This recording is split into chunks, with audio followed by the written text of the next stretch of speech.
Americans are generally unaware about FedNow. A goal of the bankers in establishing the Fed was to eliminate competition. Their plan involves the complete control of where and how you spend your money. A free nation can create its own monetary system. The action plan is to notify our fellow Americans. I'm Elizabeth Glass.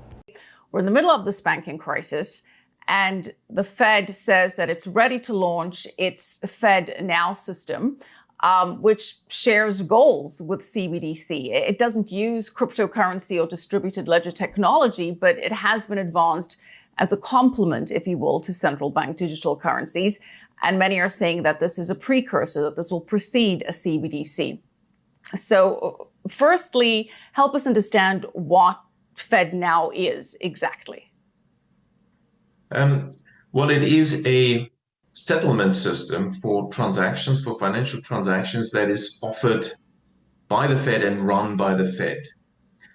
In that sense, it's not really new either, because in other countries we have these systems already run by the central banks, and they've been in place for a long time, and there have been no issues. So it is possible to have the system, and it can run smoothly and doesn't need to be a cause for concern, and can increase speed of settlement and things like that. What is concerning is that we know that this has not been introduced so far in the United States. And why is it just rolled out right now at a time when we do have concerns about the intentions of the central planners, because they have told us about those intentions. And central planners at the central banks have said, oh, banks, there are too many banks. And, well, we need to improve the system by having more centralization. Well, that together with this introduction now is somewhat suspicious. And I think that is really actually the underlying reason why we have still worries about the banking system at the moment in the US.